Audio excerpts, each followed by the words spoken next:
Local files. देखो जरा, प्रेसी writing है हमारे यहाँ पे एक मिसकंसेप्शन ये एग्जिस्ट करता है कि बीए लेवल पे हमने जो पढ़ा हुआ होता है कि हमारा टीचर हमें ये कहता है, जिन लोगों ने बीए किया होता है या जो बीए के टीचर्स हैं, जब वो प्रेसी राइटिंग सिखाते हैं तो वो ये कहते हैं कि आप ऐसा करो, 3 जुमले पढ़ो, 3 जुमलों का एक जुमला बनाओ और उस एक जुमले को क्या करो, प्रेसी में लिख दो तो आपका प्रेसी बन जाएगी। लेकिन precis is not something like that. Precis के अंदर प्रेसी का एक खास स्ट्रक्चर है, और ये जो स्ट्रक्चर है इसका, ये जो प्रेसी का खास स्ट्रक्चर है, थैंक यू, ये जो खास स्ट्रक्चर है प्रेसी का, अगर हम इसको फॉलो नहीं कर रहे होंगे ना तो हमें प्रेसी में से 20 में से मिलेंगे 3 नंबर, 4 नंबर। अगर जो बातें मैं आज बता रहा हूँ इनको आप अच्छे से समझ लेंगे तो आपकी प्रेसी चली जाएगी 12 नंबर पे। ये जो 8 नंबर का गैप है ना, ये 8 नंबर का गैप अगर आप सीएसएस कर रहे हैं तो आपको डीएमजी ग्रुप से उठा के तो आपको रेलवे ग्रुप में भेज सकता है। और ये जो 8 नंबर का गैप सिर्फ एक सवाल में है, ये आपको पीएमएस में from the people who post अल्हम्दुलिल्लाह सिलेक्टेड असिस्टेंट कमिश्नर से आपको लेके जा सकता है कि unfortunately could not secure allocation, यहाँ लेके जा सकता है। तो आपने क्या करना है, इस चीज को, टेक्निकलिटी को समझना है। प्रेसी जब हम बनाने लगेंगे तो पहले आपने ना इसमें चंद एक चीजें देखनी है, वो ये है कि इसका स्ट्रक्चर होता है। ये जो स्ट्रक्चर है, जैसे इंग्लिश एसे में मैंने आपको इंट्रोडक्शन का स्ट्रक्चर बनाना सिखाया था कि उसकी एक वो आउटलाइन बताई थी, जैसे आपको मैंने बॉडी पैराग्राफ का बताया था कि ये इसकी स्ट्रक्चर होता है, ऐसी प्रेसी का भी एक स्ट्रक्चर होता है। और प्रेसी का स्ट्रक्चर जो होता है वो ये होता है कि इसका एक टॉपिक सेंटेंस होता है और फिर इसके सपोर्टिंग पॉइंट्स होते हैं। इसमें सिर्फ 2 हिस्से होते हैं प्रेसी में, टॉपिक सेंटेंस और सपोर्टिंग पॉइंट्स। इसके अंदर कोई कंक्लूडिंग लाइन नहीं होती, इसके अंदर कोई प्रूफ नहीं होता। तो प्रूफ के अंदर क्या क्या चीजें आती थी, quotations, examples, facts and figures, logical reasoning, वो इसमें नहीं आएगी। इसमें सिंपल हमारा सपोर्टिंग पॉइंट होंगे जो प्रेसी में डिस्कस हुए हैं, और उन सारे सपोर्टिंग पॉइंट्स का जो क्रक्स होगा वो हमारा टॉपिक सेंटेंस होगा। ऐसे में हम ये करते थे कि पहले टॉपिक सेंटेंस बनाते थे, बाद में हम सपोर्टिंग आर्गुमेंट्स तरफ आते थे। यहाँ पे उल्टा होगा, यहाँ पे पहले सपोर्टिंग पॉइंट्स हम निकालेंगे, फिर उन सपोर्टिंग पॉइंट्स को मिला के जहन में हम पढ़ेंगे तो फिर उसमें से हमारा टॉपिक सेंटेंस निकलेगा, एंड देन उसको फिर हम नीट करके टॉपिक सेंटेंस लिखेंगे, फिर सपोर्टिंग पॉइंट्स लिखेंगे। मैं एक प्रेसी की आज क्लास में एक्सरसाइज करवाऊंगा, आपको समझ आ जाएगी प्रेसी में क्या होता है। नंबर 1, प्रेसी में डूज हैं, जो काम आपने करने होते हैं। मैंने ग्रुप में इसका वो भेजा भी है शायद, वो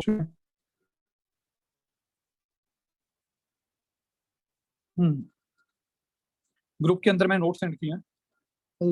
ये कोई अल्ताफ हैदर को टाइप करके बता दो कि अपना स्पीकर ऑन करे। पहले इसके आप डूज एंड डोंट समझ लेंगे, उसके बाद फिर मैं बताऊंगा कि इसके स्टेप्स क्या होते हैं। तो डूज में क्या होता है इसके प्रेसी के अंदर, प्रेसी के डूज में नंबर 1 है कि इसमें क्लैरिटी होनी चाहिए। क्लैरिटी का मतलब है कोई ऐसा लफ्ज आपने इस्तेमाल नहीं करना कि जिस लफ्ज को आप ये कहें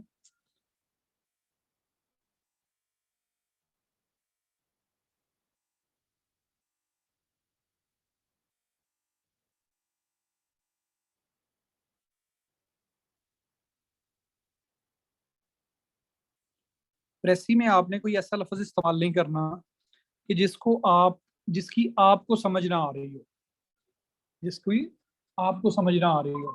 मसलन एक इंग्लिश एसे में एक ऐसे आया, the dilemma of water and energy crisis. जब मैं वो पेपर हल करने बैठा तो मुझे लफ्ज डायलेमा की समझ नहीं आ रही थी।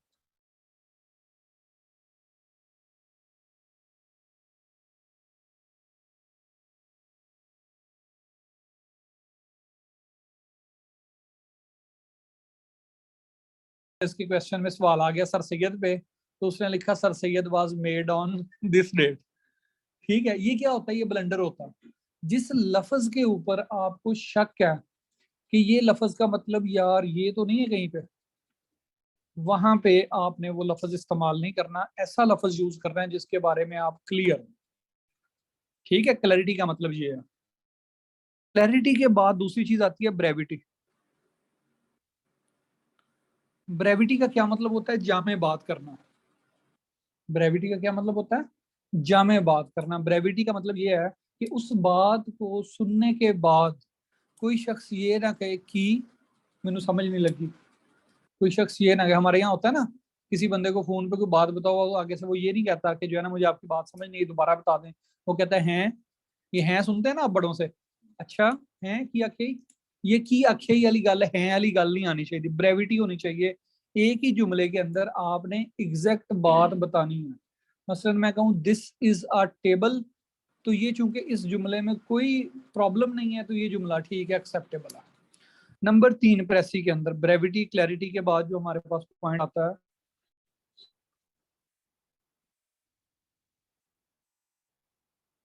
प्रिसियन। प्रिसियन का क्या मतलब होता है?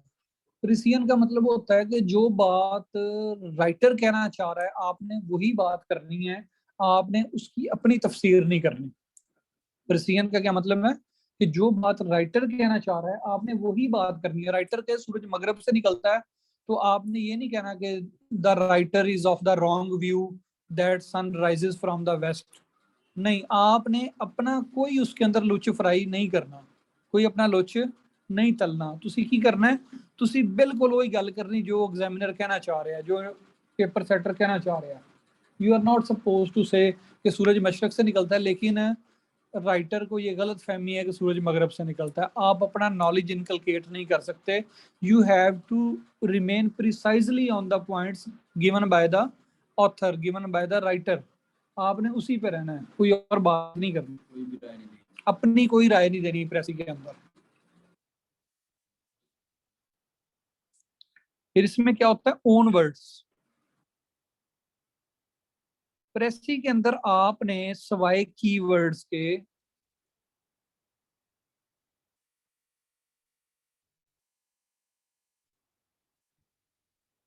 सवाए कीवर्ड्स के आपने कोई भी लफ्ज जो है, कोई भी वर्ब जो है, कीवर्ड से मुराद क्या होता है? कीवर्ड्स होते हैं आमतौर पर नाउन्स, नाउन्स होते हैं। आपने कोशिश करनी है कोई भी वर्ब, जो वर्ब है इसको रिप्रोड्यूस नहीं करना। जुमले के अंदर वर्ब होता है ना, जैसे हम कहते हैं दिस इज अ टेबल, तो इसकी अगर हम प्रेसी बनाना चाहें तो उसमें हम कहते हैं अपने लफ्जों में लिखें, तो हम टेबल को ये नहीं कहेंगे कि जी टेबल इज अ, जो है ना, an instrument made up of 4 legs and a wooden thing, जो है ना, हम ये नहीं कहेंगे। टेबल को ऐसा टेबल ही रहने देंगे, लेकिन हम कहते हैं the table is made up of would and nails. तो ठीक है, अब इसमें देखें टेबल नाउन है, वुड नाउन है, नेल नाउन है। अब मेड को हम चेंज कर सकते हैं। ठीक है, तो मेड के लिए हम कॉन्स्टिट्यूट्स लफ्ज यूज कर सकते हैं। हम मेड के लिए या कोई और लफ्ज इस तरह यूज कर सकते हैं, कंसिस्ट ऑफ, या कह लें कि कंसिस्ट वर्ड मुनासिब नहीं होगा, बहरहाल चलें। यानी वर्ब को आपने लाजमी तौर पे चेंज करना है। कीवर्ड्स जो होते हैं ये नाउन्स होते हैं, और अगर इनका भी आपके पास मुनासिब सिनोनिम मौजूद हो तो आपने वो यूज करना है। अगर मुनासिब सिनोनिम यूज हो, मौजूद हो, तो आपने वो यूज करना है, कीवर्ड्स जो हैं उनका भी। लेकिन अगर वर्ब को तो बिल्कुल आपने वो यूज नहीं करना कि जो आपकी प्रेसी के ओरिजिनल पैराग्राफ में इस्तेमाल हुआ है।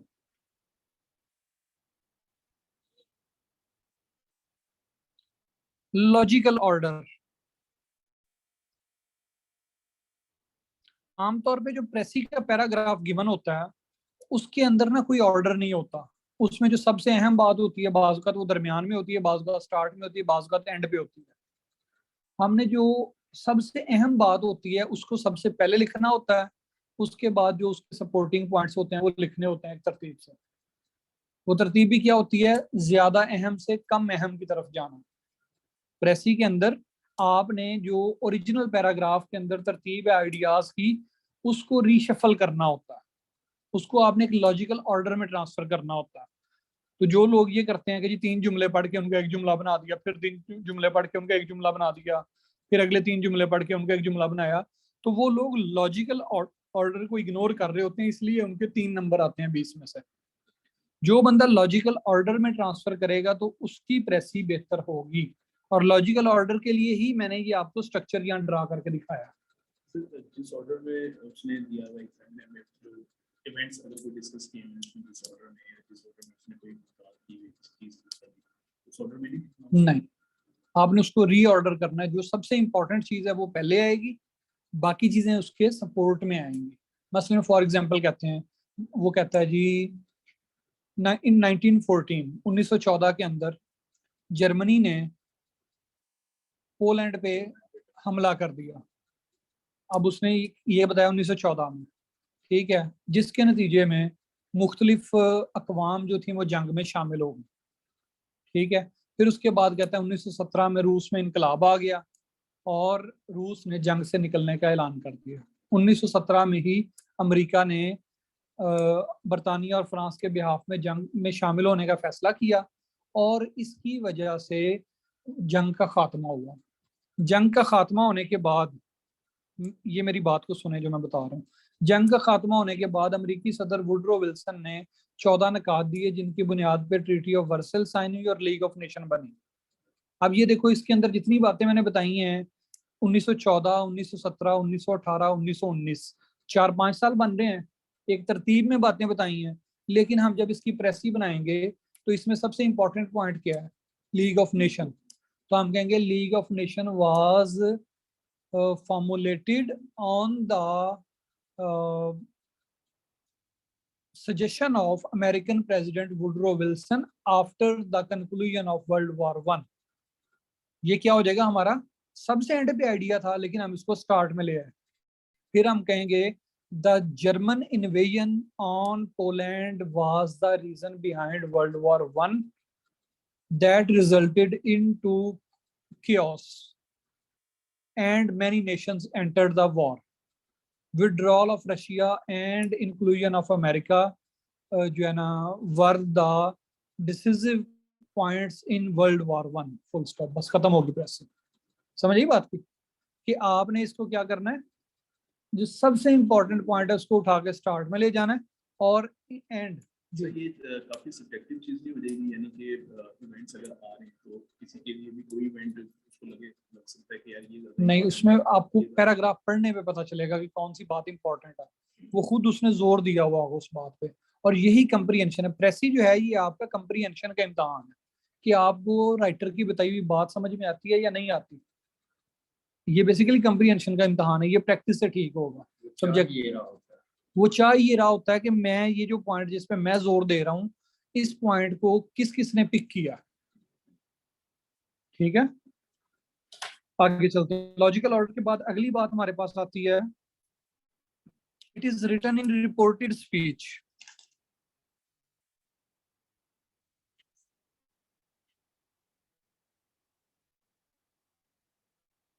रिपोर्टेड स्पीच क्या होती है? आपने डायरेक्ट इनडायरेक्ट पढ़े हैं, तो जो इनडायरेक्ट होता है उसे हम रिपोर्टेड स्पीच कहते हैं।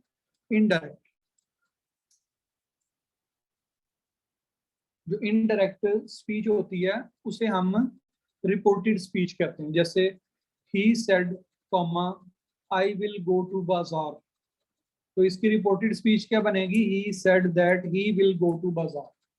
तो ये जो that he will go to बाजार, ही विल गो टू बाजार, ये बेसिकली क्या है? रिपोर्टेड स्पीच है।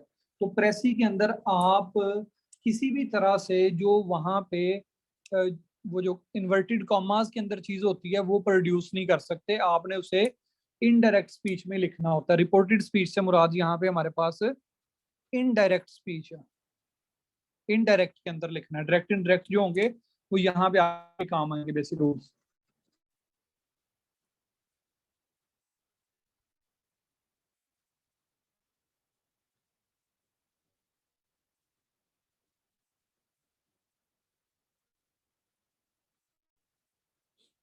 उसके बाद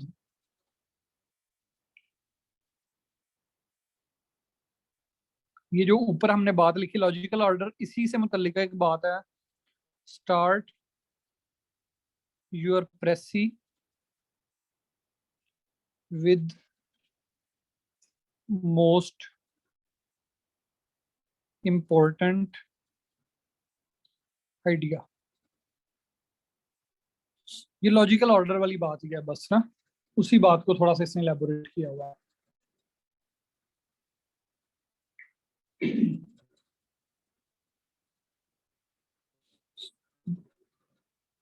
प्रेसी जो होगी ये दो तरह की होगी, एक वो होगी किसी ना किसी सोशल इशू पे, जैसे ओवर पॉपुलेशन पे एक 2014 में प्रेसी आई थी, तो जो तो रिसेंट इशू पे प्रेसी होगी उसका जब आप प्रेसी का पैराग्राफ लिखोगे तो वो आप उसी में लिखोगे, यानी इसे यूं लिख लें फॉलो टेंस, कि जिस टेंस के अंदर प्रेसी का ओरिजिनल पैरा है उसी में आपने उसका प्रिसाइज्ड पैरा लिखना। ये नहीं हो कि उसने ओरिजिनल पैरा जो है वो पास्ट में लिखा है और आप प्रेसी प्रेजेंट में लिख रहे हैं, या उसने फ्यूचर का पैरा लिखा है और आप उससे प्रेजेंट पे लिख रहे हो, ऐसा नहीं होना चाहिए।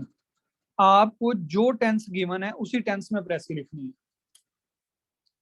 अच्छा, यहाँ पे आप कहेंगे कि पैराग्राफ है तो उसमें हो सकता है कुछ जुमले प्रेजेंट के हों और कुछ पास्ट के हों, तो फिर आपने अकॉर्डिंगली उसको एडजस्ट करना है। जो प्रेजेंट की बातें हैं उनको प्रेजेंट में लिखना है, जो पास्ट की बातें हैं उनको पास्ट में लिखना है। इस चीज का ख्याल करना है, टेंसेस का ख्याल करना है। ये नहीं हो कि हम प्रेसी बनाते बनाते माजी की बात को मुस्तकबिल में ले जाएं, मुस्तकबिल की बात को आप प्रेजेंट में ले आएं। ये नहीं होना चाहिए, टेंसेस का ख्याल करना है आपने। ठीक है जी। प्रोसेस की तरफ आते हैं। अच्छा, इसमें डॉन्ट्स भी हैं कुछ। पहला डॉन्ट मैंने आपको बता दिया कि जो है ना, रेपिटिशन नहीं होनी चाहिए। बाज़-औक़ात किसी बात पे जोर देने के लिए ओरिजिनल पैसेज में एक बात को तीन तरह से किया गया होता है, दो तरह से किया गया होता है, आपने उसको एक बार ही करना है। नो रेपिटिशन, रेपिटिशन नहीं होनी चाहिए आपकी प्रेसी में।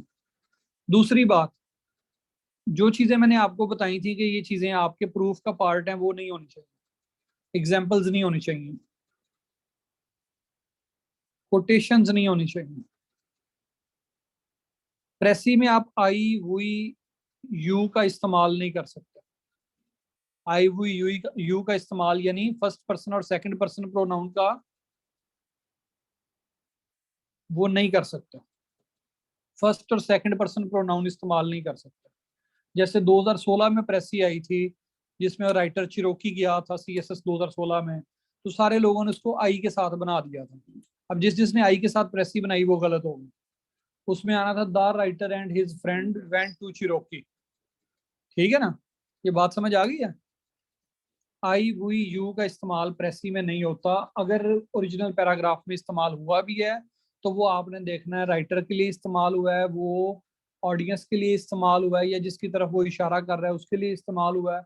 आपने उसको थर्ड पर्सन में ले जाना है, थर्ड पर्सन में ले जाना है, थर्ड पर्सन में उसको उस बात को ले जाना है। प्रेसी में डॉट्स हैं। फिर क्या जी, no inculcation of your own idea.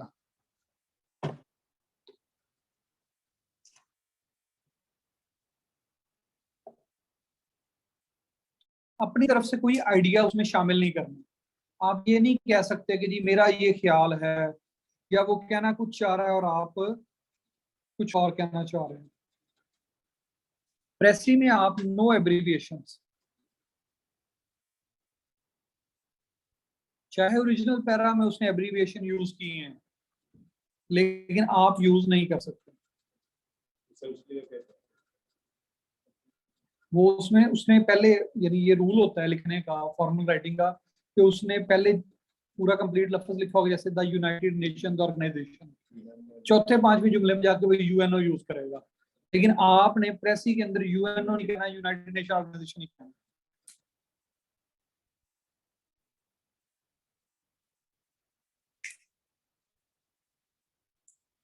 ये डूज और डोंट्स हो गए। अब प्रोसेस पे करना क्या होता है,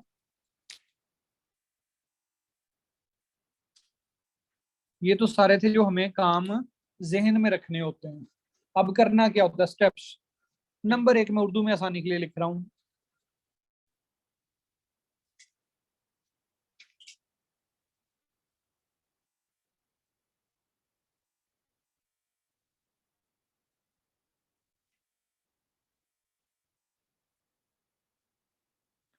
प्रेसी का मुकम्मल पैराग्राफ पढ़ें एक दफा ना, कंप्लीट पैराग्राफ पढ़ें स्टार्ट से एंड तक।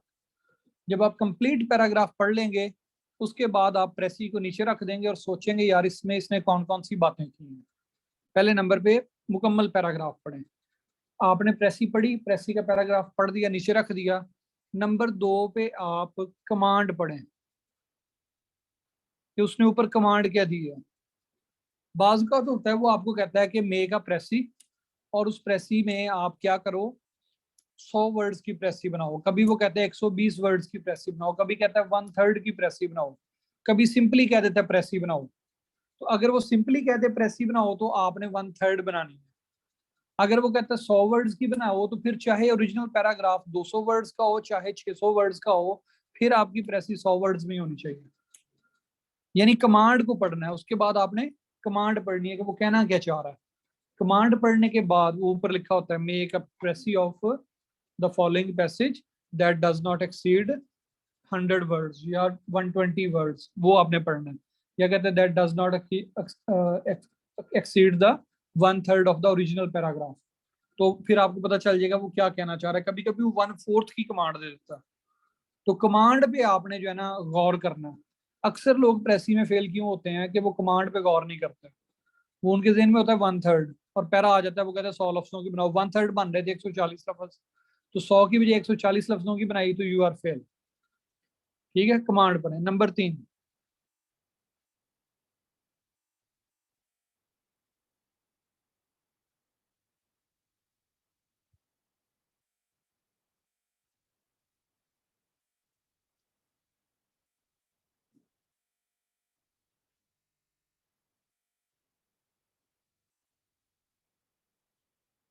अब आप दोबारा पढ़ना शुरू करेंगे और पढ़ने के बाद आप उसमें से पॉइंट्स निकालेंगे। आप एक जुमला पढ़ोगे, जुमला पढ़ने के बाद आप सोचोगे यार इस जुमले में ये क्या कहना चाह रहा है, ये बात क्या करना चाह रहा है, उसको अपने अल्फाज में लिखेंगे। उस बात को अपने अल्फाज में लिखेंगे, पॉइंट्स निकालेंगे अपने अल्फाज में, और जिस जुबान में आपका दिल करता है उसमें लिखेंगे। मैं जब शुरू शुरू में, जब प्रेसी, मेरी इंग्लिश इतनी स्ट्रांग नहीं थी, तो मैं प्रेसी के जो पॉइंट्स होते थे वो उर्दू में लिखता था अपने पास। फिर उन उर्दू में लिखे हुए पॉइंट्स को मैं दोबारा उर्दू में पैराग्राफ बनाता था, फिर उस पैराग्राफ को अंग्रेजी में ट्रांसलेट करता था। वजह क्या है, हमें प्रेसी चाहिए। इट डजेंट मैटर कि आपकी लैंग्वेज ऑफ कम्प्रीहेंशन क्या है। जाओ ये रफ में काम करना सारा आपने, नीट में नहीं करना। रफ से मुराद ये लास्ट पेज पे करना है। ये सारा काम आपने जो स्टेप्स हैं ये कहाँ करने हैं, रफ लास्ट पेज पे करने हैं। बाज लोग करते हैं कि प्रेसी का जो first draft, second draft, third draft वो ओरिजिनल पेपर भी बना देते हैं, लेकिन मैं उसको रिकमेंड नहीं करता, क्योंकि आपने बहुत सारी बोंगियां मारनी होती हैं। वो बोंगियां एग्जामिनर को नजर नहीं आनी चाहिए, वो आखिरी पेज पे रफ रफ में चली जानी चाहिए। तो प्रेसी से पॉइंट्स निकाल लें और अपने अल्फाज में उनको लिख लें। नंबर 4, सोचें कि अगर तमाम पॉइंट्स को एक जुमले में बयान करना हो तो कैसे किया जाएगा। अगर तमाम पॉइंट्स को एक ही जुमले में बयान करना हो तो कैसे किया जाएगा। फॉर एग्जांपल आपने प्रेसी का पैराग्राफ पढ़ा, उसमें से 6 पॉइंट निकल आए। इन 6 पॉइंट्स के दरमियान आपने जब मुकम्मल पैरा पढ़ा था, फिर पॉइंट वाइज पढ़ा था, तो फिर आपके जहन में आएगा यार इन 6 पॉइंट्स का आपस में क्या ताल्लुक है। वो जो 6 पॉइंट्स के दरमियान आपसी ताल्लुक होगा उसको अगर एक जुमले में आप लिख लेंगे तो वो जुमला आपका बन जाएगा टॉपिक सेंटेंस।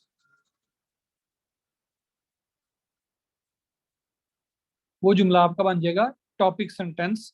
इस टॉपिक सेंटेंस के नीचे नंबर 5 पे क्या करें, ये जो आपने पॉइंट्स निकाले हैं, निकाले गए पॉइंट्स, जैसे मैंने आपको एसे के अंदर पढ़ाया था ना कि एसे में आप क्या कर रहे थे, वो जो 4-5 पॉइंट्स होते थे जब उनको इंट्रोडक्शन में लिखने लगते थे तो 6 या 5 जुमलों को आप 3 जुमलों में लिखते थे। ऐसे ही यहाँ पे निकाले के पॉइंट्स को कम जुमलों में इस्तेमाल करें। निकाले गए पॉइंट्स को कम जुमलों में कम जुमलों में जो पॉइंट्स बने थे ना आपके, जैसे हमने उसमें करप्शन में किया था कि जनाब करप्शन के ये 5 काजिज हैं और ये 6 काजिज थे, उन 6 काजिज को हमने 3 जुमलों में लिखा था।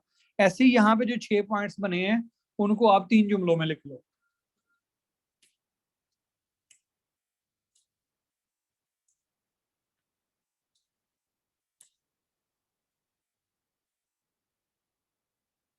ये जो निकाले गए पॉइंट्स हैं इनको क्या करो, कम सेंटेंसेस में लिखो। जैसे आपको मैंने introduction of the body paragraph, introduction of the essay में बताया था कि काजिज के हमारे पास 6 पॉइंट्स हैं तो हम उसे 2 या 3 जुमलों में लिखते हैं। ऐसे ही यहाँ पे जो पॉइंट निकले हैं उनको भी आपने 2 से 3 जुमलों में लिखना है। तो पहले उन पॉइंट्स को एक सेंटेंस में लेकर आना, पहले 6 के 6 पॉइंट्स को एक जुमले में लेके आना है, फिर उन 6 पॉइंट्स को आपने डिफरेंट 3 जुमलों में, 4 जुमलों में कर लेना। तो 4-5 जुमलों की आपकी प्रेसी बन जाएगी। 4-5 जुमलों की आपकी प्रेसी बन जाएगी। ये समझ आ गई सबको? इससे हमारा ये स्ट्रक्चर फॉलो हो गया, ये जो मैंने यहाँ बनाया। दैट्स इट, इतना सा काम है प्रेसी का। आप जल्दी आ रही हैं मोहसिन साहब, प्रेसी खत्म हो गई है। चलो रिकॉर्डिंग देख लेंगे जी, क्या क्वेश्चंस हैं?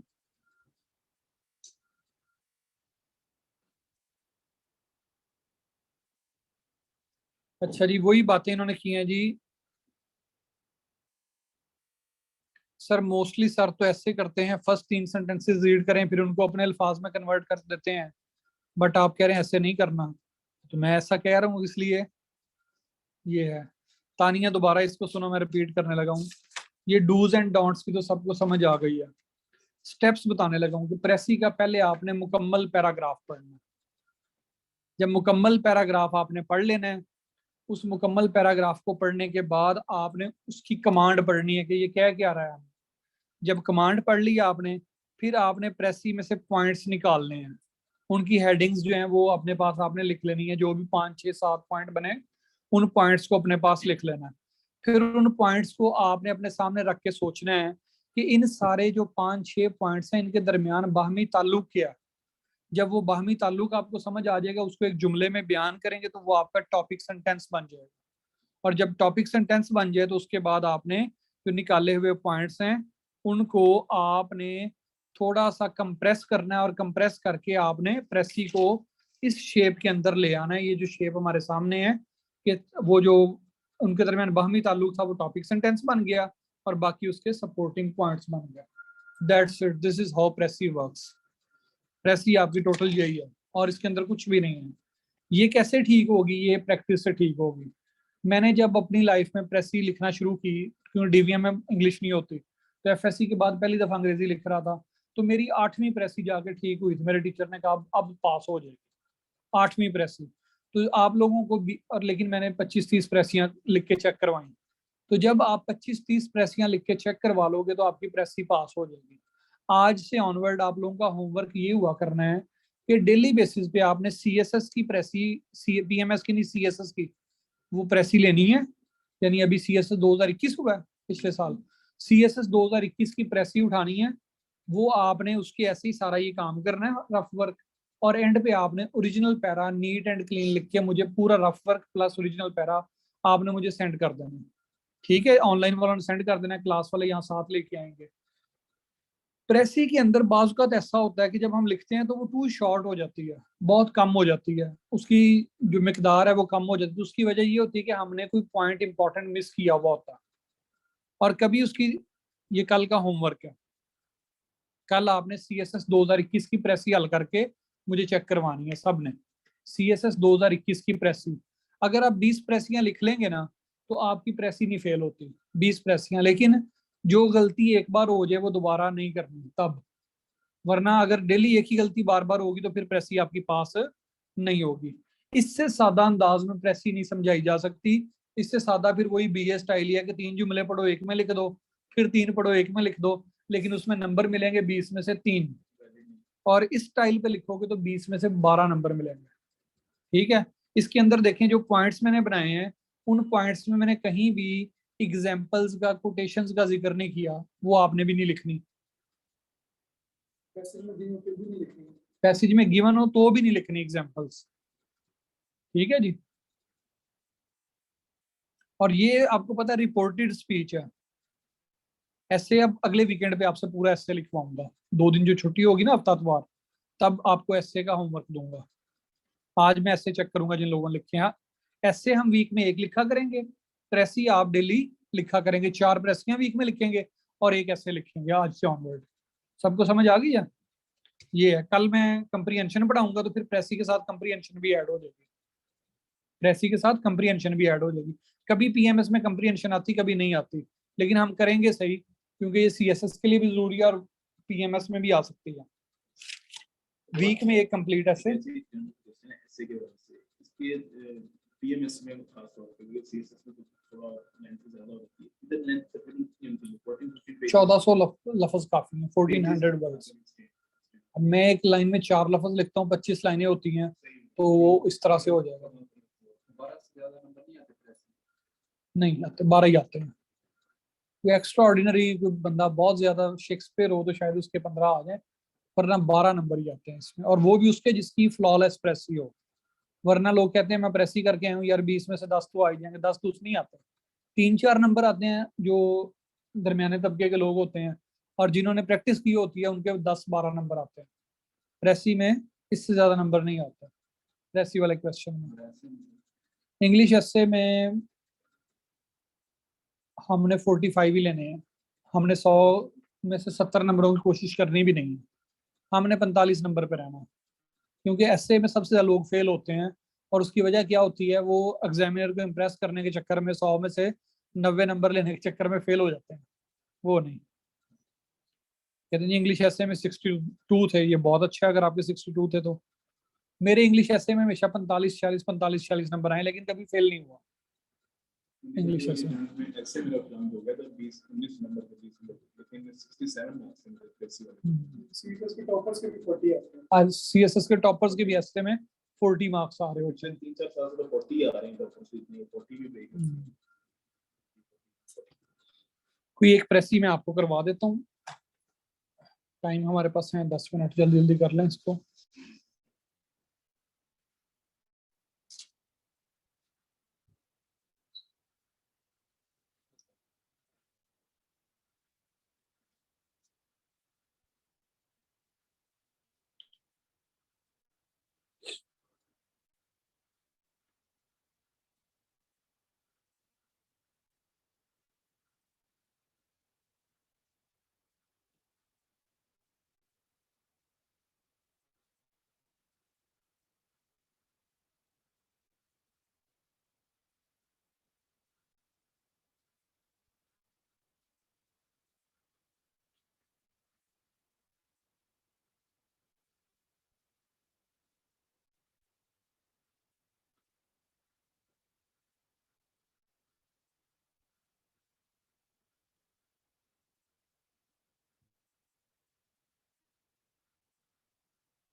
चलो ये 2013 की प्रेसी है, आप लोग भी खोल लें इसको, मैं बल्कि कॉपी करके ग्रुप में सेंड कर देता हूँ।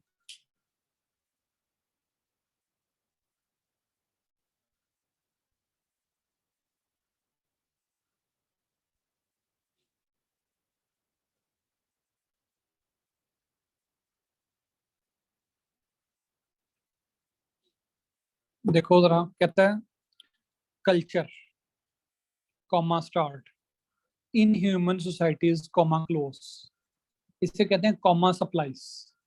कॉमा सप्लाईज के अंदर जो बात होती है ये आमतौर पे लेस इंपॉर्टेंट बात होती है, जब भी किसी बात को हम कॉमा सप्लाइज में लिखते हैं या बाज का डैश सप्लाइज में लिखते हैं तो इसका या ब्रैकेट्स में लिखते हैं तो इसका मतलब है ये लेस इंपॉर्टेंट है। Culture in human societies has two main aspects, आगे लगाया सेमीकोलन, और सेमीकोलन के बाद लिखता है एंड एक्सटर्नल फॉर, फिर comma formal aspect and an inner comma ideological aspect. जब आप इसको पढ़ रहे हो तो देखो कहता है कल्चर जो ह्यूमन सोसाइटी में होता है इसके दो एस्पेक्ट होते हैं, एक इसका एक्सटर्नल होता है जो इसका फॉर्मल एस्पेक्ट होता है, फॉर्मल यानी जो फॉर्म की शक्ल में होता है जो हमें नजर आता है, और दूसरा कौन सा होता है इनर एस्पेक्ट होता है जो आइडियोलॉजिकल होता है। यहाँ आइडियोलॉजी से मुराद क्या थॉट है जो हमारे जहनों में एग्जिस्ट करता है। The external forms of culture, अब वो एक्सप्लेन कर रहा है कि एक्सटर्नल फॉर्म्स ऑफ कल्चर कौन कौन सी हैं।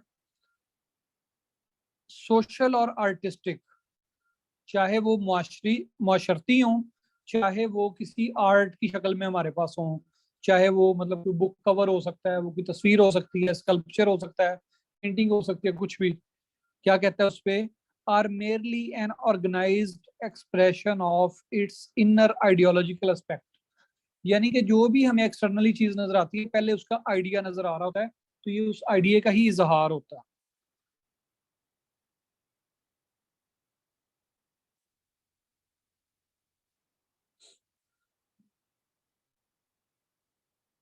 And both are an inherent component of a given social structure, दोनों क्या होते हैं एक सोशल स्ट्रक्चर के, यानी इनर एस्पेक्ट भी और एक्सटर्नल एस्पेक्ट भी एक इनर जो सोशल स्ट्रक्चर है उसके इंपॉर्टेंट कंपोनेंट्स हैं, सोशल स्ट्रक्चर के इंपॉर्टेंट कंपोनेंट्स हैं।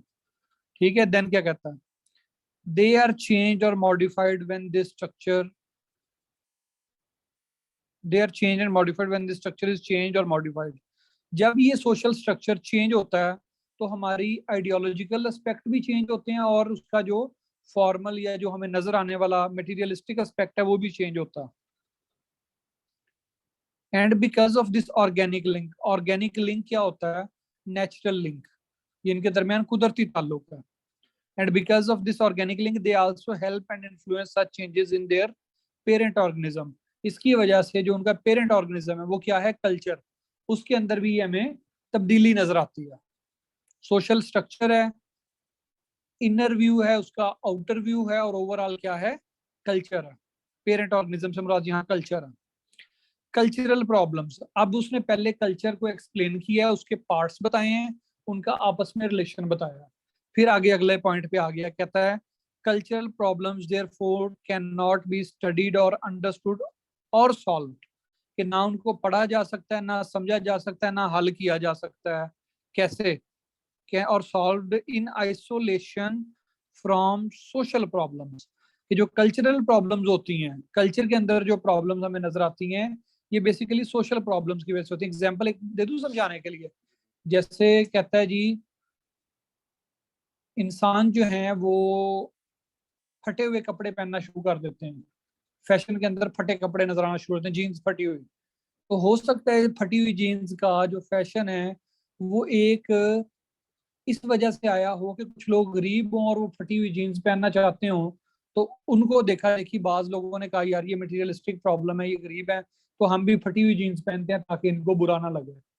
जहां से ये स्टार्ट हुआ हमारे यहाँ पे तो ये आ गया ना बतौर फैशन, जहां से ये स्टार्ट हुआ हो सकता है ऐसा हो। तो ये क्या है, यहाँ पे मैं दोबारा इसको रिपीट करने लगा हूँ, कहता है cultural problems cannot be studied or understood or solved in isolation from the social problem। अब पॉवर्टी जो ये सोशल प्रॉब्लम है और फटी हुई जीन्स फैशन के तौर पे पहनना ये कल्चरल प्रॉब्लम है। तो अगर आप जब तक सोशल प्रॉब्लम को नहीं समझोगे तो कल्चरल प्रॉब्लम की समझ नहीं आएगी। अच्छा, फिर उसने सोशल प्रॉब्लम्स को मजीद इलेबोरेट किया, कौन सी हैं, कहता है जी problems of political and economic relationships, सियासी और मुआशी रिलेशनशिप की प्रॉब्लम्स को उसने क्या कहा, ये क्या है सोशल प्रॉब्लम्स हैं। जब यानी आप सियासी और मुआशी प्रॉब्लम्स को समझेंगे तो आप समझोगे कि इसको सोशल प्रॉब्लम्स को समझ रहे हो, सोशल प्रॉब्लम्स को समझोगे तो फिर आपको कल्चरल प्रॉब्लम्स की समझ आएगी।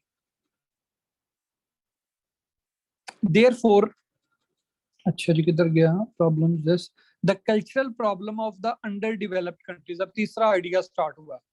अब वो आ गया अंडर डेवलप्ड कंट्रीज पे, कहता है क्या हुआ है, have to be understood and solved in the light of larger perspective, कि जो कल्चरल प्रॉब्लम्स हैं अंडर डेवलप्ड नेशंस की, उनको आपको एक बड़े लेवल पे जाके देखना पड़ेगा in the context of underlying social problem, जो वहाँ की सोशल प्रॉब्लम्स हैं। और सोशल प्रॉब्लम्स कौन सी हैं? Economic and political. Very broadly speaking, these problems are primarily the problems of arrested growth, यानी रुकी हुई जो ग्रोथ है वो इनका मसला है। They originate from primarily from long years of imperialist colonist domination and the remnants of a backward outmoded social structure। कि ये जो जितनी प्रॉब्लम्स हैं सियासी और मुआशी, ये बेसिकली इंपीरियलिज्म की वजह से हैं कि ये कॉलोनियां रहे हैं। क्या हुआ कॉलोनियों में?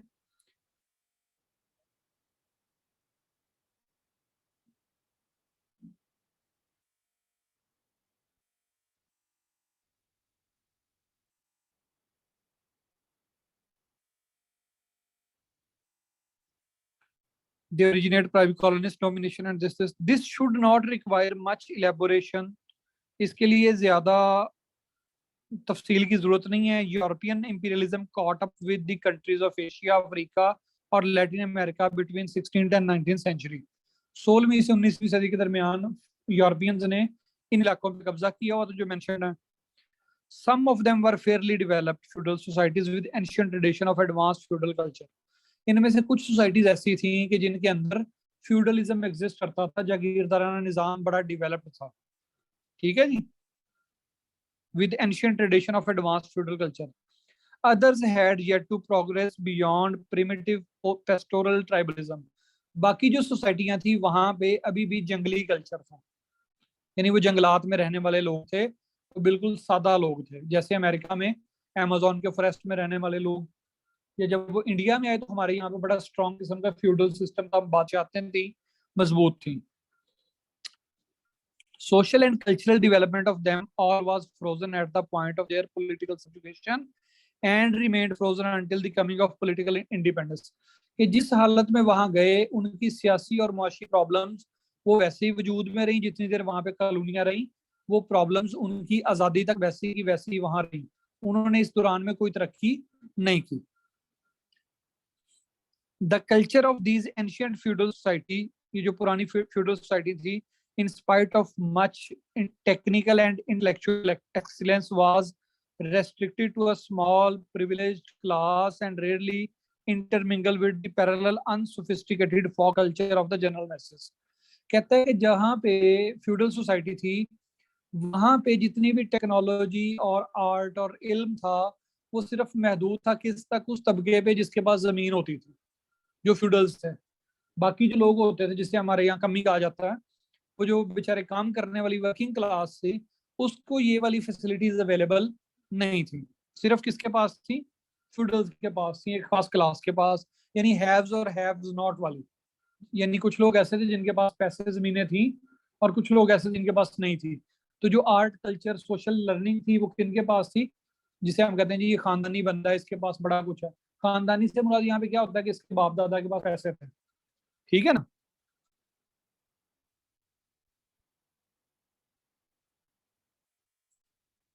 लेकिन वो महदूद थी। फिर कहता है primitive tribal culture in spite of it child like beauty had little intellectual content. कि जो लोग ये थे ना जंगलों में रहने वाले ट्राइबल कबायली लोग थे, ये लोग बड़े यानी बच्चों जैसे सादा लोग थे, लेकिन इनके पास इंटेलेक्ट नहीं थी, इंटेलेक्चुअली ये ग्रोन अप नहीं थे। ये लोग क्या थे? नॉर्मल लोग थे। Both feudal and tribal societies living contiguously in the same homelands were constantly engaged in tribal, racial, religious and other feuds with tribal and feudal rivals। कहते हैं यहाँ पे जंगें होती थी, जंगें होती थी। जो ट्राइबल सोसाइटीज थी उनके अंदर भी जंगें होती थी, और जो फ्यूडल सोसाइटी थी इनमें भी जंगें होती थी। ट्राइबल सोसाइटी में एक कबीला दूसरे कबीले से लड़ता था, फ्यूडल सोसाइटी में एक इलाके का जागीरदार फौज बना के दूसरे इलाके के जागीरदार के साथ लड़ता था। Colonist imperialist domination accentuated this dual fragmentation. इसकी वजह से एक्सेंचुएटेड का मतलब होता है बढ़ा देना। तो कॉलोनियलिस्ट जो आए उन्होंने इस चीज को मजीद इजाफा कर दिया, इस जो डिवाइड थी इसमें। The vertical division among different tribal and national groups. यहाँ पे वर्टिकल डिवीजन से क्या मुराद है कि दो कबीले थे आपस में लड़ते थे लेकिन दोनों बराबर होते थे, तो ये वर्टिकली एक दूसरे के आमने सामने थे। जैसे ये मैंने उंगलियां दो खड़ी की हैं तो ये दोनों उंगलियां वर्टिकल हैं, ये क्या होती थी, वर्टिकल डिवीजन है। एक कबीला दूसरे कबीले के आइडियोलॉजिकली बराबर है, ठीक है, ये वर्टिकल डिवीजन है। और एक हॉरिजॉन्टल डिवीजन है। हॉरिजॉन्टल डिवीजन क्या है कि ऊपर फ्यूडल क्लास है, नीचे आपकी कौन सी है, वर्किंग क्लास है। तो ये जो हॉरिजॉन्टल है ऊपर नीचे वाली बराबर, ये जो इस टाइम मेरी उंगलियां इस तरह से ये नजर आ रही हैं, ये जो हॉरिजॉन्टल कन्फ्लिक्ट है ये क्या था, जागीरदारों के दरमियान और हैव्स नॉट्स के दरमियान, जिनके गरीबों के दरमियान ये डिवीजन एग्जिस्ट करती थी। This is the basic ground structure, social and cultural bequeathed to the newly liberated countries by their former overlords। कि अब जब ये मुल्क आजाद हो गए हैं तो इस वक्त इनकी सिचुएशन ऐसी है, जो फ्यूडल सोसाइटीज थी, जैसे पाकिस्तान आजाद हुआ तो पाकिस्तान के आने से पहले यहाँ फ्यूडल्स थे, तो हमारे यहाँ पे जागीरदारों ने संभाल लिया। और जो ममालक जैसे कोलंबिया, बोलीविया, ये ममालक थे, यहाँ पे ट्राइबल सोसाइटियां थी, तो यहाँ पे राइवलरीज भी ट्राइबल हो गई। अब ये हमने पूरा पैराग्राफ पढ़ा है, इसके अंदर कौन से पॉइंट्स डिस्कस हुए एक लम्हे के लिए सोचें जरा, कौन से पॉइंट्स हैं। पहला पॉइंट इसमें ये डिस्कस हुआ है कि कल्चर होता क्या है, ये पॉइंट डिस्कस हुआ है। दूसरा पॉइंट ये डिस्कस हुआ है कि कल्चर की जो एक फॉर्म है वो दूसरी फॉर्म की ही शक्ल है। तीसरा पॉइंट ये डिस्कस हुआ है कि जो कल्चरल प्रॉब्लम्स हैं ये सोशल प्रॉब्लम्स की वजह से पैदा होती है। सोशल प्रॉब्लम्स फिर बताया कौन सी हैं, वो मुआशी और सियासी होती है, यही पॉइंट्स है ना। फिर ये जो मुआशी और सियासी प्रॉब्लम्स हैं ये अंडर डेवलप्ड नेशंस की अगर हम समझना चाहते हैं तो हमें लार्जर कैनवस पे जाकर समझना पड़ेगा, और उसके लिए हमें देखना पड़ेगा कि ये सोसाइटीज कैसी थी कॉलोनियां बनने से पहले। यही बातें हैं, कॉलोनियां बनने से पहले ये सोसाइटियां कैसी थी। तो जो फ्यूडल सोसाइटीज थी उनके अंदर अब भी इस वक्त फ्यूडल प्रॉब्लम्स हैं, अपर क्लास और लोअर क्लास के दरमियान कंफ्लिक्ट है, और जो ट्राइबल सोसाइटीज थी उनमें अब भी ट्राइबल कंफ्लिक्ट है। दैट्स इट, यही पॉइंट थे। कोई पॉइंट मैंने मिस किया नहीं, डिटेल्ड पढ़ना है। अब इन सारे पॉइंट्स को हम यहाँ लिखते हैं, नंबर 1 पॉइंट्स बनाने लगे हैं।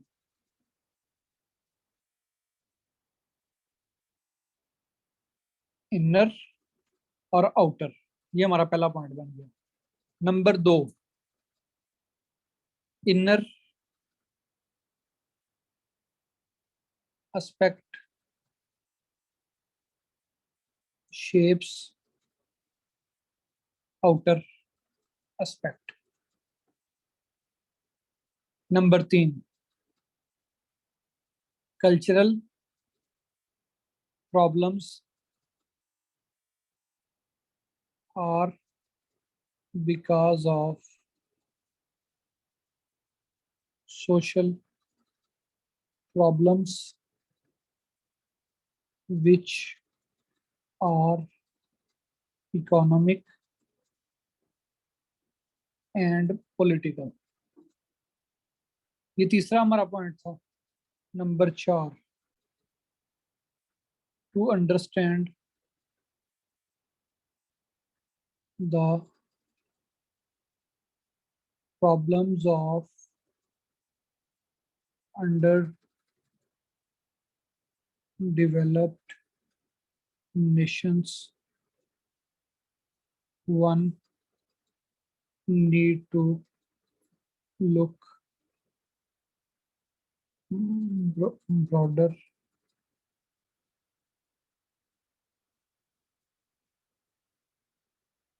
look for broader perspective।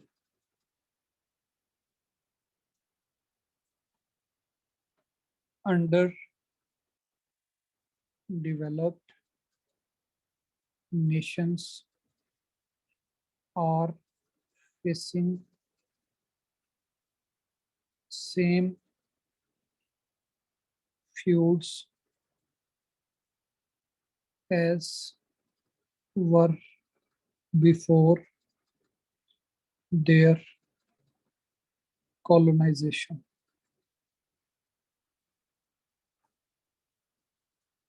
Number 6 feudal societies were intellectually grown, but a few could get benefit from the intellect. Number 7,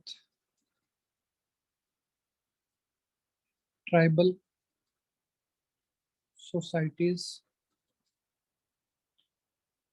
were lacked technological advancement.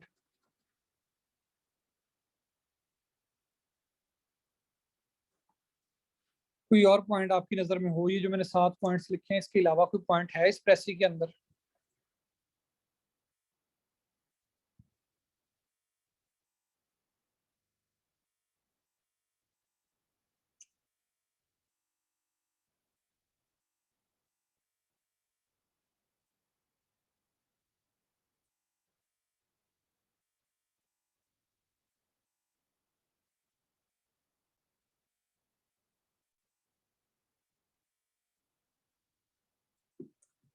अब देखो, ये हमारे पास 7 पॉइंट्स आ गए हैं। कल्चर की डेफिनेशन, कल्चर के जो एस्पेक्ट्स हैं इनका बाहमी ताल्लुक, फिर cultural problems because of social problems, फिर सोशल प्रॉब्लम्स क्यों हैं, क्योंकि अंडर डेवलप्ड नेशंस की सोशल प्रॉब्लम्स को समझने के लिए ये हमने लिख लिया फ्यूड्स ना यहाँ पे, ये पॉइंट जो आपने बताया, इनकी प्रॉब्लम, अंडर डेवलप्ड नेशंस की जो प्रॉब्लम है, जो फ्यूड्स हैं करंटली, ये रूट करते हैं, आर एन रूटेड इन किसके अंदर? प्री कॉलोनियल इरा के अंदर। जो कॉलोनिस्ट थे उनके दौर में इनकी ग्रोथ बिल्कुल रुक गई थी, अब दोबारा वो प्रॉब्लम्स खड़ी हो गई हैं। कहते हैं सर आप एग्जाम में भी इतनी सिंपल इंग्लिश लिखते हैं? यस, मैं एग्जाम में बिल्कुल सिंपल इंग्लिश लिखता हूँ। Feudal societies were intellectually grown, but a few could get benefit from the intellect, और tribal societies lack technological advancement. ये चीज है, ठीक हो गया। ये टोटल पॉइंट्स हैं मेरे पास जो यहाँ लिखे हैं मैंने। मैं इन पॉइंट्स को अब कोशिश करता हूँ कि इनका मैं बनाऊं क्या, टॉपिक सेंटेंस। मुमकिन है कि आप लोगों की अंग्रेजी बहुत, ये किसी ने पूछा है कि आप सादा अंग्रेजी लिखते हैं, मैंने अपनी आदत बनाई सादा अंग्रेजी लिखने की। मैंने कभी भी कोशिश नहीं की कि मैं बड़े बड़े जुमले लिखूं, क्योंकि मुझे पता है मोटे मोटे बड़े बड़े जुमले लिखने से इंसान फेल हो सकता है।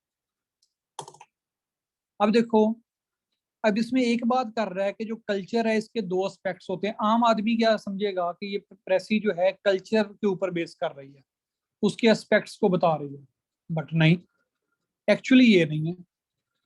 फिर कहते हैं जी इनर एस्पेक्ट जो होता है वो आउटर एस्पेक्ट को शेप करता है। Again this is an important point, लेकिन प्रेसी के अंदर तो वो बात कर रहा है अंडर डेवलप्ड नेशंस की प्रॉब्लम्स की। तो हमने एक ऐसा जुमला बनाना है जिसके अंदर हम डिस्कस कर सकें कि जो अंडर डेवलप्ड नेशंस की सोशल प्रॉब्लम्स हैं वो शेप करती हैं उनकी कल्चरल प्रॉब्लम्स को, और जो कल्चर है चाहे वो उसकी इनर आइडियोलॉजिकल शेप हो चाहे आउटर आइडियोल जो है उसकी फॉर्मल शेप हो। अब एक जुमला इस तरह का बनाएं जिसके अंदर हम ये सारी बातें डिस्कस कर सकें। उर्दू में पहले बनाते हैं। हम कहते हैं कि अंडर डेवलप्ड जो नेशंस हैं इनके दरमियान जो कन्फ्लिक्ट एग्जिस्ट करता है उसको समझने, तब समझा जा सकता है अगर उनके कल्चर को समझा जा सके।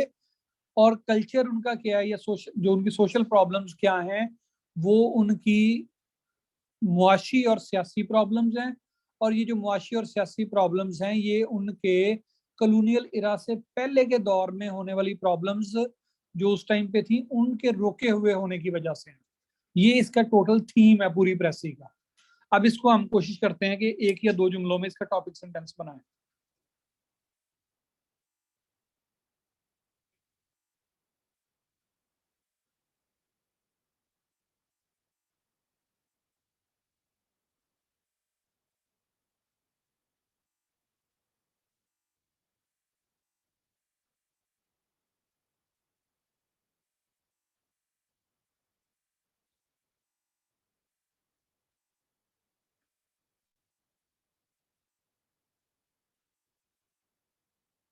अब इसमें इससे 3 लफ्ज यूज किए थे, स्टडीड वाला, अंडरस्टूड वाला और एड्रेस्ड वाला। इन तीनों के लिए कोई एक लफ्ज देखें जो इन तीनों को कवर करता हो। स्टडीड, अंडरस्टूड और फिर रेड इस तरह का था। फायदा में तो फायदा FATH फायदा। ठीक है, और कोई लफ्ज देखें आसान जो डेली लाइफ में यूज होता है।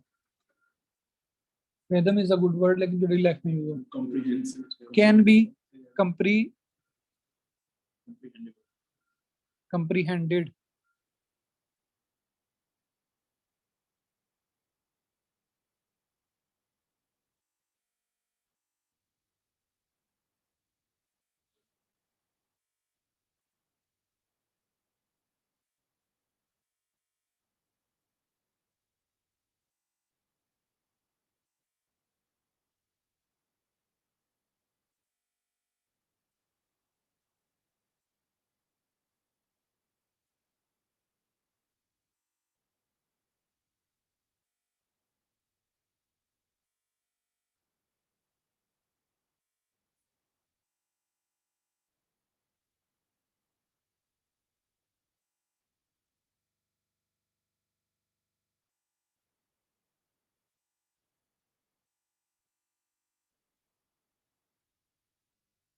इसको हम मजीद बेहतर करेंगे।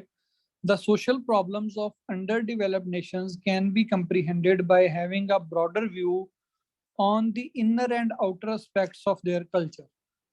इसके अंदर हमने कोई 80% ऑफ द मैटर जो है ना एक जुमले के अंदर कवर कर लिया। ये जो पहला जुमला जितना स्ट्रांग होगा और उसके अंदर पॉइंट्स आपके आ जाएंगे तो आपको यहाँ पे क्या हो जाएगी, आसानी हो जाएगी बातों की। अब देखो इस पे दूसरा दूसरा जुमला में लिखने लगा हूँ। कहते हैं कि the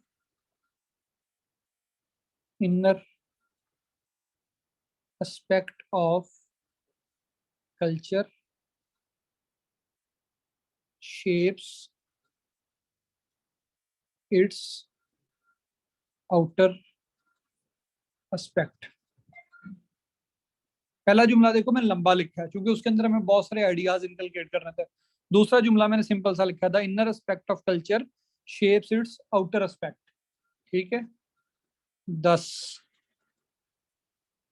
the cultural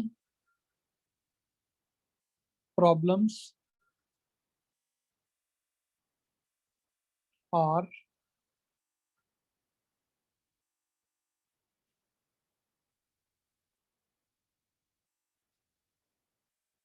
because of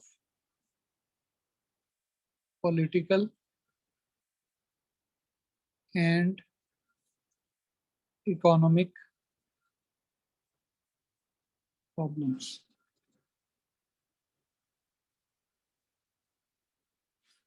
The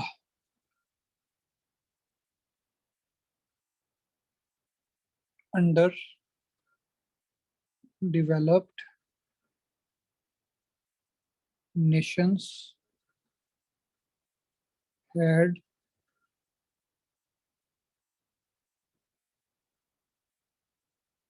not made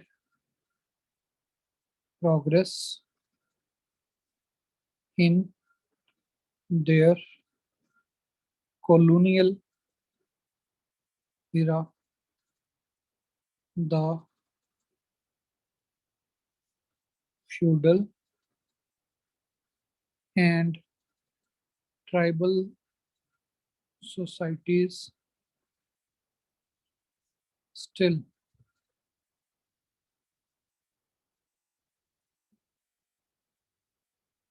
are still involved in, मैं अब आंसर करता हूँ, मुझे लिख लेने दो। are still involved in their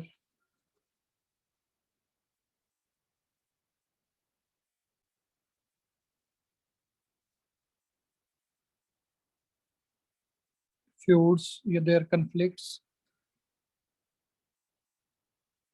as they were involved before their colonization।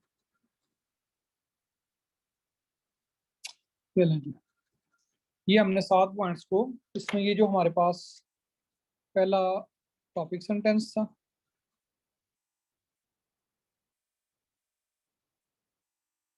ये टॉपिक सेंटेंस है, ये थोड़ा सा लंबा बना है।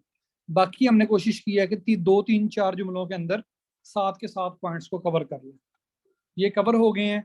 इसको ग्रामेटिकली फ्लॉलेस बनाना है आप लोगों ने, और उसके बाद आपने इनके दरमियान ये देख लेना कि ये सारे पॉइंट्स कवर हो गए हैं जो हमने यहाँ पे लिखे थे, तो आपका प्रेस ही कंप्लीट हो जाएगी। That's it.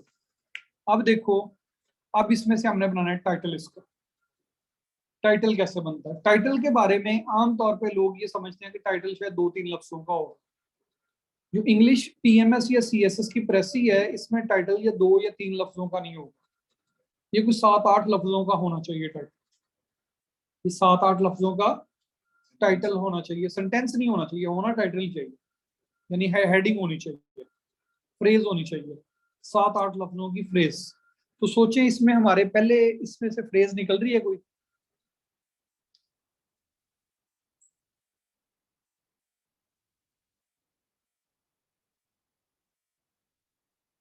The social problems of under developed Nations.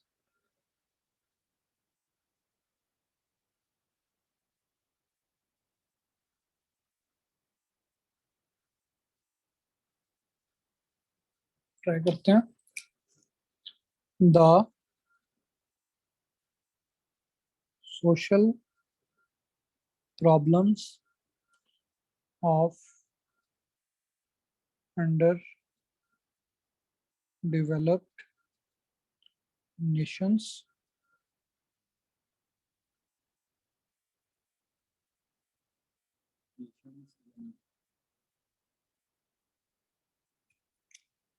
Too simple. The culture with associated problem नहीं।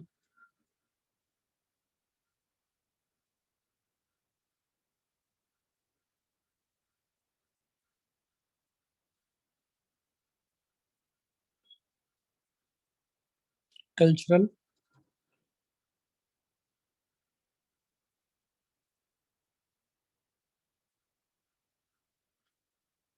origination, यूं कर लो इसको, cultural origination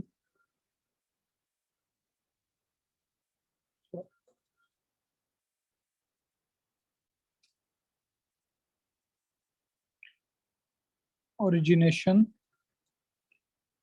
of cultural problems of under developed nations a broader view। ठीक है जी। Origination of cultural problems of under developed nations a broader view। पहले जुमले में जो हमने बात की उसको हमने चेंज कर दिया, किसमें एक फ्रेज की शक्ल में चेंज कर दिया। तो ये हमारा टॉपिक बनेगा। टॉप जो टाइटल बनेगा प्रेसी का, that should be written in, वो सेंटेंस की शक्ल में नहीं होना चाहिए, वो फ्रेज की शक्ल में होना चाहिए। So this is how a precis is made. अगर आप इस स्टाइल में प्रेसी लिखोगे और पहला जुमला आपका ठीक होगा और कंप्रिहेंसिव होगा, जब आपका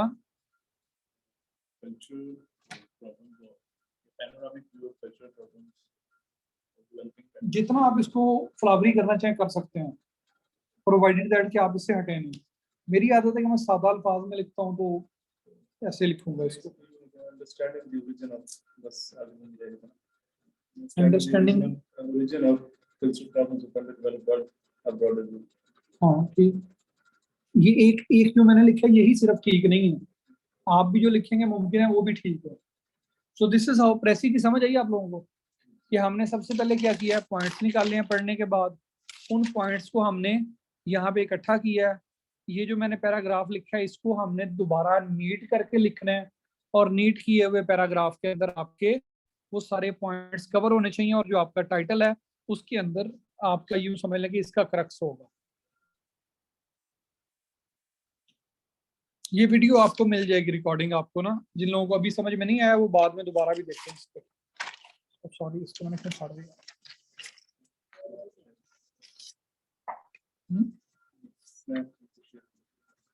तस्वीर, हाँ ये इसके डूज एंड डॉट्स हैं, ये लेक्चर है इसका, ये इसकी प्रैक्टिस है। आप लोगों ने CSS 2021 की प्रेसी लिख के मुझे कल सेंड करनी है 2 बजे से पहले। जो लेट होगा मैं उसकी प्रेसी चेक नहीं करूंगा, आई एम सॉरी। बेसिकली होता ही है कि काम ज्यादा होता है, तो जब आप लेट तक चेक सेंड करते रहते हैं, बाज लोग तो क्लास के बाद सेंड कर रहे होते हैं, उनको तो बिल्कुल भी चेक नहीं करूंगा। This is all about precis. और इसको आपने नीट करना है, इसको आपने सादा जुमलों में लिखना है। अभी स्टार्ट करने लगा हूँ भाई, सबर।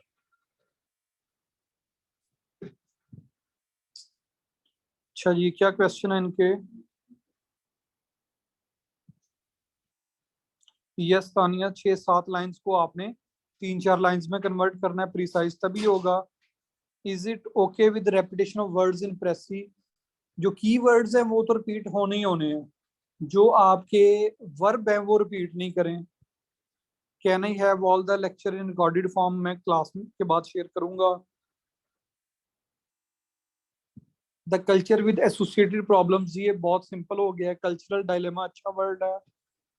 वर्सेस कल्चरल एस्पेक्ट्स, ये भी अच्छा वर्ड है। क्या किसी और की भी वीडियो एंड वॉइस प्रॉब्लम कर रहे हैं? नहीं भाई, मिल जाएगा आपको। Cultural history and dependency of under developed Nations in a broader view, थोड़ा सा ये कंफ्यूजिंग है। अभी पाकिस्तान अफेयर्स हम स्टार्ट करने लगे हैं, दैट्स इट। टाइप किया हुआ भेजे आपको, सारों को ऐसे चेक करूंगा पहले, पाकिस्तान स्टडीज कर लें। ये इसको ना बंद कर दें क्लास को, असद रिकॉर्डिंग बंद करके, तो दोबारा नई रिकॉर्डिंग करें पाकिस्तान अफेयर्स के लिए।